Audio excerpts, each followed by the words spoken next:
Alright, so this video was about legal versus ethical liability, a crisis of leadership and culture. I thought that this video was pretty interesting. He started by trying to make it personal by asking, are you a student? Have you witnessed unethical behavior at work or school? And have you been a target of unethical behavior? So during the video, I decided to answer the questions. First one, yes, I'm obviously a student. Second one, have you witnessed unethical behavior at school or work? Yes, I have.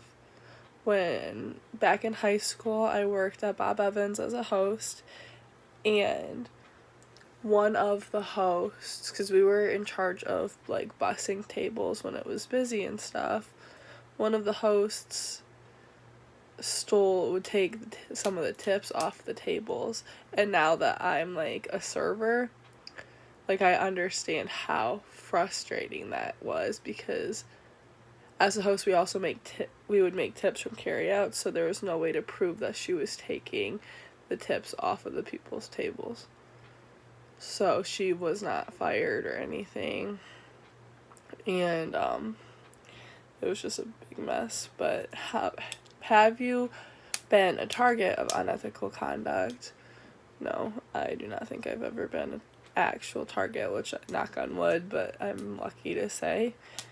In the video, the speaker talked about how 98% of employees reported experiencing unethical behavior at work. Also, side note, I'm very sorry if I'm talking quiet. I just tested positive for strep throat, so it kind of hurts to talk a little bit. But common forms of unethical behavior at work are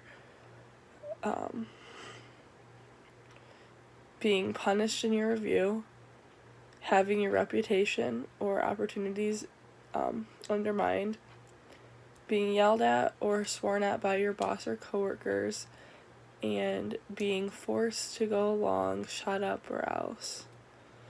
And this unethical behavior is pretty much bullying, and bullying does happen in the workplace and stuff by superiors, and 27% of employees have direct experiences of it. The speaker also talked about why should leaders care. Leaders should care because 48% of employees intentionally decrease their work effort, 47 intentionally decreased time spent at work, 63 lost work time avoiding offender, 66 said their performance declined, and 12 said that they left because of it. This is something that may look like it only affects the person that is being bullied or something, but when they decrease their work effort, then that affects multiple people. And when performance declines in one person, it also affects other people. Because what if it's in a factory and it's an assembly line and their performance decreases and they're moving slower, then that is going to get everybody else behind as well.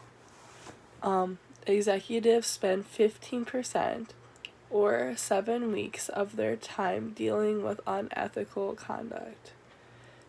Another I would say pretty important or big thing that the speaker said was that most unethical behavior is legal, which is kind of scary to think about.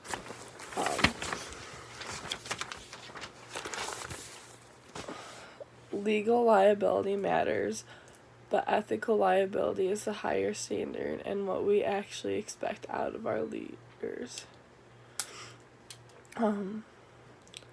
From a leadership perspective, this is coming from the speaker, legal liability is a test of smarts, but ethical liability is a test of character. When I become a leader or manager, in the future, I want my employees to be able to trust me and to be able to come to me because I want to have a good character. leader, and I want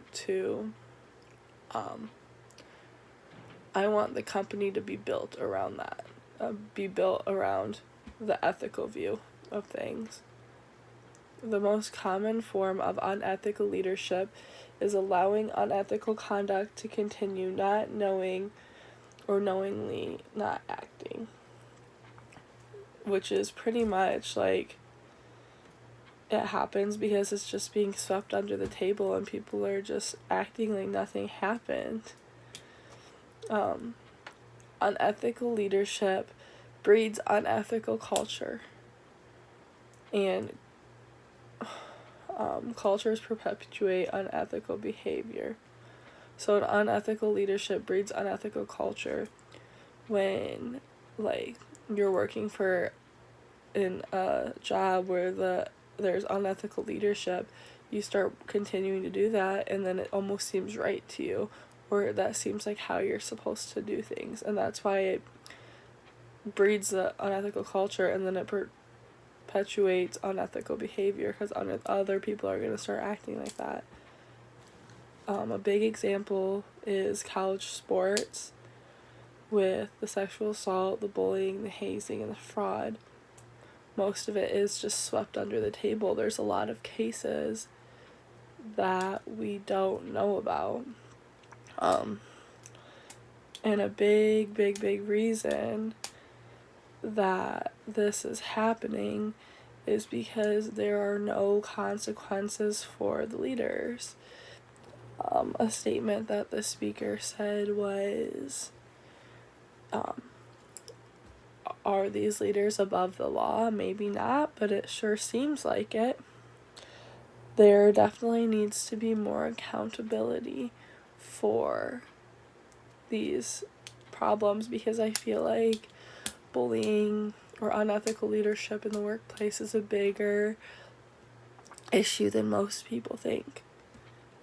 3 of the things that I got from I thought that were important from the end of his speech were that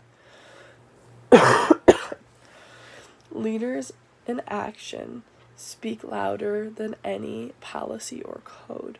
It is important to lead by example, pretty much. The second thing is never delegate ethics.